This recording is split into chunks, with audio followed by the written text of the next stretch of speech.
Ollie, should we jump back in? Yep. And have a bit of fun, and and we'll see what topics we get through.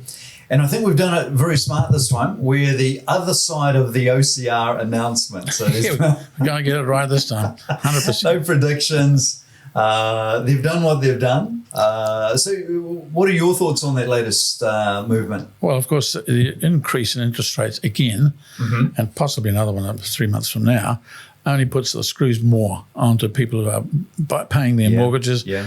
And I've been talking to a lot of people when I get around, and they're suffering with these interest rates. They're coming through.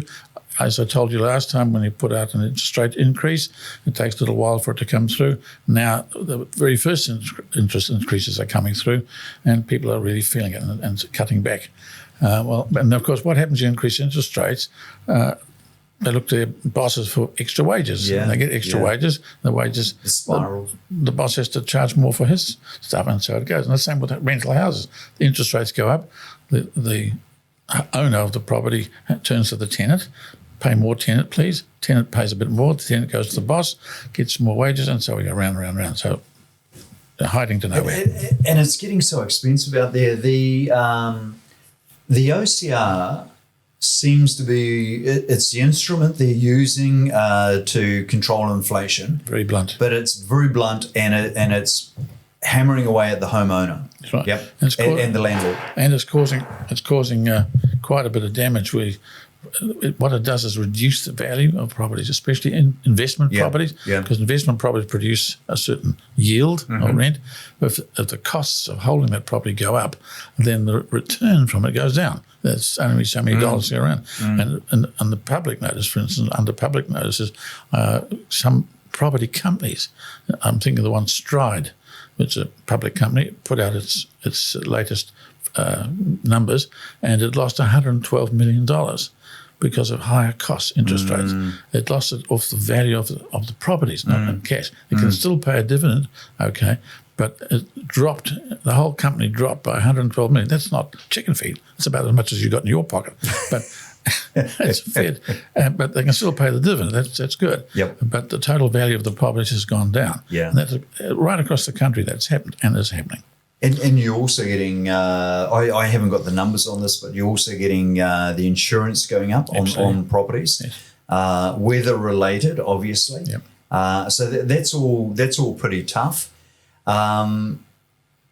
You think it'll go up once more? This is a hard one to guess. You know, I know the governor's saying it's 50-50. It should be about where it is now. It's 50-50. I think. I think one more quarter rise will be the final one. I'm not going to predict anything this time, but I think that's on the cards. But a 50-50 call this time. So if we're at the top, or very, very near the top of the interest rates, then we're at the bottom of the market as far as sales and value goes. I don't think so, because those interest rates are going to still feed through, and they've got a long tail to them. Those interest rates those interest rates are going to go through and affect mortgages and debts, and people do hang on. Businesses hang on. Yep. They hang on until they finally can't hang on. Yep. Nobody gives up their house or their property or their business that easily. And if you look at the public notices every day in the newspapers, there are more and more companies winding up, more and more and more. Well, you know, it's and it's featuring New Zealand Herald's doing that, whether your hospitality or your property, seeing those people go, hey, look, enough's enough, they're out of it. So a long tail sitting on that, a little bit more to come. I'd say it's another year or two before you can hope for a real recovery, subject to, something else. I mean, if the economy collapses, God forbid, then they may drop interest rates. But we don't need to have it that way. Yep. Okay. While this is happening, rents are going up. Tell me about that. Yes, rents are going up. Not so much in Auckland, funny enough, but they've gone up in places like Tauranga, and it depends what sort of property you're talking about. 2-bedroom flats, for instance, have gone up about 6 or 7% over the last year. 3-bedroom flats, 6 or 7, 8%. 4-bedroom houses, 8 or 9%. Now, that's less than inflation, but it's a hell of a lot of money for the renter to pay. So the renter has to pay it. Their chances of buying a house, if that's what they want to do. They're just getting pushed out, isn't it? And the landlord's getting nothing. His interest rates are going up. On top of that, he can't charge his interest rate expenses to his. That's daft. Can't charge his interest rate expenses to his income. Do you think National will National get in? Will they change it? Maybe. Yeah. It's a pretty good answer. Yeah, that's right. Who knows? It's anybody's guess. But it's that interest rate disallowance, if you like, is the dumbest thing I've ever seen. Yeah. And it pings straight back on the tenant, who then turn around. That's why there's so many movements at the moment to get more wages. People are literally short of money because they're paying it out in interest. Yeah. Or interest costs feeding through to other expenses. That's it. It's starting to roll through. Yeah. I think you raised a good point there, which is it now pushes out their ability to buy because, in fact, they're not saving, they're spending it on the current rental. Well, you can see the Reserve Bank is loosening its LVR rules. Yes, yeah. Well, they're trying to make a big deal of it. They're starting to panic too. People aren't buying houses. Yep. The banks can't lend money. And so they're loosening the LVR rules, loan-to-value rules, hoping that more people will buy. I don't think it'll work. I'd agree with you. I think they've missed the boat on that. Yeah. I was sitting with a developer yesterday and they were asking, they're plotting something quite major in front of them. And they wanted to know data from the last 3 years. I said, geez, last 3 years is a mess. Yeah, like you got couple of COVID years, which are completely out of sync. It just went nuts. We thought it would go under, but it went nuts. And then since then, we've had 12, 15 months of decline. So very hard to gain anything or gauge anything off the back of that. But there are people still buying, and still people out there. It's not completely dead. I was helping some people the other week. They were immigrants. They came with no idea how the property market worked here. And so I gave them my help. I gave them some guidance and some mentoring. And we looked at several houses. I sent them off to an accountant. They didn't have one. I sent them off to a lawyer. They didn't have one. I sent them off to a building inspector. They didn't have one. A mortgage broker did all that for them. And they got their act together. And they eventually, they had 4 kids and they didn't want a house they did to do up. And they needed it in a hurry. Yep. And so within 3 weeks, they found the right place, went to the auction. Oh, fantastic. Went to the auction. Not yours, I'm sorry. Went to an auction, sat there holding their hand. They got the place at the highest bidder, then into a room beside them, negotiated for another hour. Oh. It was quite a job. And very pleased to get it over the line. That's what I do. And another case, this is commercial, a guy helped him buy a property, a commercial property in South Auckland. That went okay. Then the tenant stopped paying altogether. This is a commercial property. This is not a house. So he didn't know what to do. So I said, we're going out there, putting these under the table and see what's going on. So we get out to this commercial property. They hadn't paid for nearly 3 months. And there had people working there, hammering, banging. I said, this is unbelievable. So I embarrassed the whole lot. I dragged the manager out of his office, stood him in the middle of the room, I said, in the middle of the office, and yelled at him. I said, you haven't paid rent for 3 months. All these people are going to be out of a job. All these people could hear too. I made sure. That would get their attention. They got their attention. But he said, there's no money. I said, well, everybody stared blankly. So I went away with my friend there, my buddy, and he said, what to do now? So I told him, it's a company, drop on them a statutory demand. You ever heard of that? Yeah, I have. You probably had a few. You probably had a few, yeah. Right. I've had 1 or 2 too. It's like a big bomb. That gives you 30 days to pay up or you're gone. And we put a statutory demand on this crowd. 30 days later, 31st day, we locked the place up and threw everybody out. Good fun. Wow. You can do this with commercial property. Yep. You're free to do it. Yep. Completely different to residential. Yeah, absolutely. Ollie, as you talk about that, and a lot of people may not be aware because you're retired, semi-retired, you're certainly very relaxed. I'm relaxed. Yeah, I'm relaxed, but I've still got demands from people wanting help. And how does that work? So people can still engage you. You're doing a bit of mentoring now. Yeah. I don't do that. I don't do their lawyer work and like that. Yep. But mentoring, yes. They can give me a call if I want to. Okay, great. So we'll add the details on. If somebody's looking for that experience and that. You're going to hold their hand, take them through, use your wisdom, point them in the right direction, and then you'll also point them in the direction of other professionals that they should engage with. Okay, very good. With the buying on that side, consents, what have you seen on consents? What's happening there? Because we've got pressure on the rental market. Consents is only up today. It happens, or yesterday, the number of consents issued for new homes has dropped by 25%. Now, everybody goes around, those in politics go around boasting about the number of consents. Sorry, consents don't mean a house at the other end. Yeah. Many times consents are issued and just sit there and no house is built at all. It may sit there for years. People get consents almost automatically, and then they'll sit there and think, one day I'll build a house. So of all those consents out there, you can take a good half or a third off them. It'll Chop them off. never turn into a house in the near future or in the distant future. So don't be fooled by just the consents. And yet that's 25% down, and half of those may not even work through. It's the lowest number of consents, I think, for many, many years. Have you been giving national guidance, because they're now looking? Oh, yes. They're going to push through, aren't they? Oh yeah. Luxon's on the phone to me. I can't put. It's either Adrian or he's on the phone. He's really in trouble, Adrian. He's getting it left, right. Getting it from his wife. He's getting it from his kids. His deputy, everything. Hipkins, the whole 9 yards. And Luxon's now climbing. He's on the phone every 5 minutes. In fact, that was him. We had an interruption. That was him. And funny enough, we got his deputy lady there, Erica. She's a nice lady. She should be in charge, but that's another story. And what about Chris? Chris in the red camp. Do you take calls from him? Or I haven't got so many lately. No, I'm getting more from Robertson Grant, my old mate. Oh, okay. Yes. I told the guy on a diet. He's not looking good. But he hasn't taken any notice of me yet. He's still into the pies. Well, yeah, Wellington. Is Wellington the capital for pies? It almost must make be. Nice pies. Wellington pies, yeah. The potato pies are the best. Big flaky pastry, lump of potato on top. And potato tops. That's right, a bit of cheese, or sometimes a pie floater where you put a pie into a pan of peas upside down and eat the peas in the pie. Only in Wellington. That's why they're all out there. We should do it. I just went down to Christchurch. They chill the year in Christchurch. It's not the same temperature as Auckland. It's all chilled. They must have, I don't know, like air conditioning in the square. Sit there, beautiful. Steam comes off your cup of tea. So there we go. Pie, and with your pace of life, you could do that. You know? Not as grand as where you go, but it's nice. Capital gains tax. Oh, don't start. That's been out for a while now. It was a shabby way to introduce it. They so-called interviewed 300 wealthy people. Bull dust.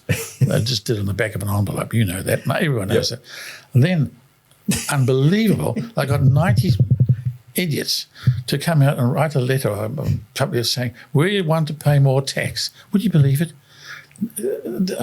This has happened before. This is a typical political trick. Way back in 1975, the Labor Party was falling off the edge and they were going to lose the election. So they got together a group of people to sign a public letter in favour of the then Prime Minister, Bill Rowling. And it was called Citizens for Rowling. And they were laughed out of the place. The whole thing crashed. And this is the same thing now. A bunch of people who don't know. They want to pay more tax. Why don't they pay more tax? Just write a bloody check, send it in. No, you can't pay more tax. What you do is claim less expenses. If you claim less expenses, you'll pay more tax. Is anyone doing that? Oh, funny that. You should have put that in the paper the following week. Oh, that's the exact answer, isn't it? Yeah, that's all they have to pay. Claim less expenses and you'll pay more tax. But hello? Lovely martyrs, aren't they? That's it. Champagne socialists they are. That's what they call virtue signals, I think the word is. What a bunch of loonies. It was interesting. So, okay, so... let's talk about capital gains tax. That's right. When it comes in, as is going to happen, you'll see how it bites you on the bum, especially for not for people who can afford accountants, but for the average Joe who sells his coffee bar or sells his car or something or whatever, bang, capital gains tax. The people who should be paying capital gains tax, guess who? Tell me who. Mums and dads selling their houses. Now, I'm not talking about mums and dads who sit in a house for 10 or 15 years. In my profession, I have seen countless number of people come to me boasting they're buying a rundown house, flossing it up, flicking it within 18 months, knowing that the profit will be tax-free. They buy a house, say, for $1 million, spend $100,000 on it, sell it for $1.5 million, put $400,000 in the bank, capital gain, tax-free, go and buy another house. Now, if they use all the money to buy another house, that's fine. But if they keep that money, it's over 10 years, they'll pull in a million or two, tax-free. If they keep that money, that perhaps should be taxed. I know mums and dads don't like it, but that's the biggest rot in town. And they're making a huge gain out of that. Yet in business, we're paying enormous tax all the way through. That's right. And we pay tax forward. They go, hey, last year was great. So next year you're going to pay tax going forward. It's like, hey, well, why don't you wait till I get it? You know, seriously. And we'll calculate it because years go up and years go down. No, can't win. Be interesting. Do you think National will get on board with capital gains or just leave it to Red? Well, I don't know whether National will, or I don't think I want to go too political, but I think once the genie's out of the bottle. Yeah. Genie's out of the bottle. And I think wherever it gets in, they'll be looking at capital gains tax, no matter how much they promise, one way or the other. Because it's fair to say many other countries do have a capital gain. Yes, correct, yeah. But it's important to note that most countries say if you sell an asset and replace it with another asset similar at the same, and using all the money, say within a year or two, then you're just reshuffling your portfolio. Yep. But if you keep taking a chunk out of what you sell and you have to go and buy something similar and you haven't got the money, so that doesn't work. Interesting. Capital gains tax and pies, Wellington. There you go. Build to rent. We spoke about this earlier. I'm seeing more and more, and I'm having more and more developers ask me about it. So, what's your thoughts on build to rent? How would you explain that to someone? Well, build to rent is usually big companies, big institutions. They build large blocks of flats, houses, units, what you like, and they rent them out at reasonable rates. More reasonable than a private landlord would do. And they look after the place, and people can rent that for life and make it their home. And they're paying rent, but they can rent it for life. And so when you're paying rent for life, and you know that, and they can sell the lease they've got to somebody else and sometimes make money out of it. And I think it's a good thing. I think housing now has got so out of whack for the average Joe that anything that can provide decent rental. Now, you think of your skybox at home on your TV. If you've got one, you're paying rent on that, but do you feel bad about paying rent? No. So why should you? If you could rent a place for life at a reasonable rent, why would you pay for it? Right? So, and you can use your money to buy something else. I think it's a good idea. It's a different way of thinking about it, isn't it? Because in New Zealand, we've just gone on the basis that you've got to own. That's the way to go, and you don't want to be renting. Yet we see, you take it to a crazy sort of end of the spectrum, and we hear about these guys going, I'll tell you what, I'll jump on a cruise ship for the next couple of years, and that is in fact going to be cheaper than living in New York or probably Auckland or somewhere like that. Most of Europe, I'm exaggerating slightly, but most of Germany, Europe and other countries, people rent for life and families move into, and the same family carries on for generations. Nobody thinks anything of it. They pay the rent and they do what they like to the place within reason, and they have several lifetime lease at reasonable rent, and they use their money for other things. Is that it? Because we don't use our money for other things. When did the stock market crash? When was that? 87? 87, 2008, and next week. And is that why we don't do that? It's not. We're not the only country. We're all a bit crazy about houses, and I'm just as mad as you. And this is the best way to make capital gain or profit in the country at the moment without actually getting your hands dirty.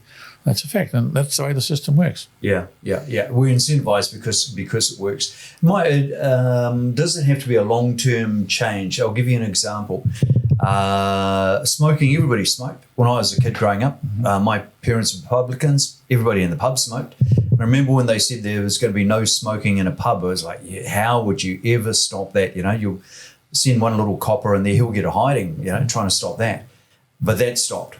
Drink driving, and people listening to this some will be shocked by this, but drink driving probably 20, 30 years ago, at least 30 years ago, certainly 40 years ago, you were frowned on for being caught, not for doing it.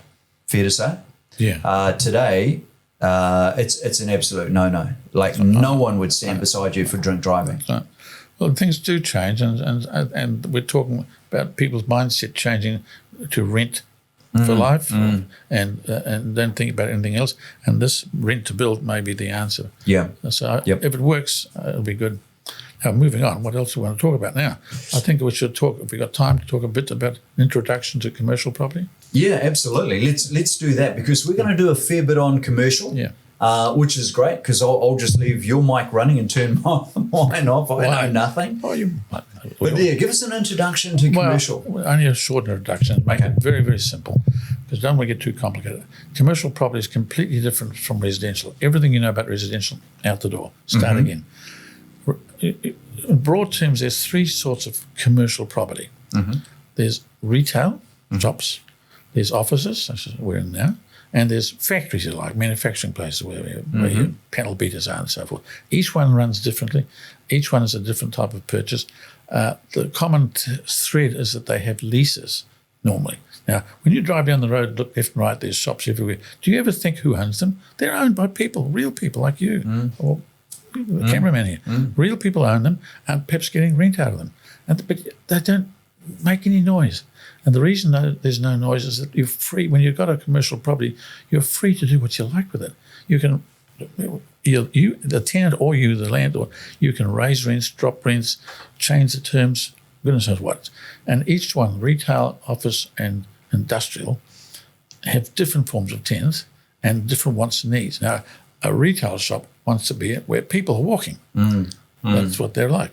So a retail shop in a busy mall or a busy street is much more preferable as an investment than a retail shop at the back of nowhere. Yep. They do exist, unless it's a specialty shop. Specialty shops people go to. Destinations. Some people drive to it. It's like getting your hair done. You haven't found the shop yet. You'll get there. I haven't got one for this length. They do it on length, apparently. Yeah. Your hair? Yeah. Oh, yeah. okay. So normal hairdresser couldn't handle this. Clog up their combs, etc. Yes, okay. Yes, all right. I see your hairdresser's on strike. Anyway, I've lost the thread. Teachers in New Zealand. Retail, busy foot traffic, yeah. That's right. And the way you treat retailers are always on the edge of a nervous breakdown because they rely entirely on the door opening and people walking in.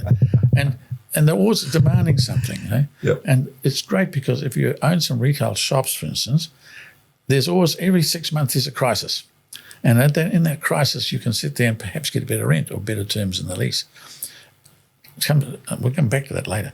If it's an office, it's quite different. Office, we've got boring people sitting there punching little machines and boring. And they're sitting there just sucking in money and sending out bills to lawyers, accountants, all sorts of degenerates and adults and kids and rip-off merchants and lawyers. I mentioned them already. Yeah.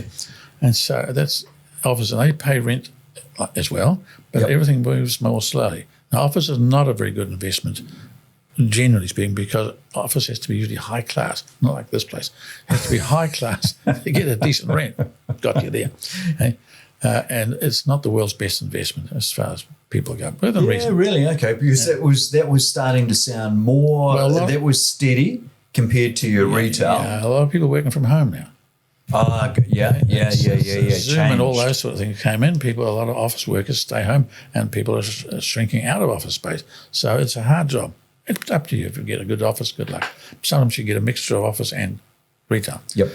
Then the third type, being very simple, are factories and places you get your car panel beat or pick up something. These are very hot type of thing. These sort of commercial, industrial things, very good, because plumbers and car panel beats and so on, they don't disappear. And that's the one I told you about.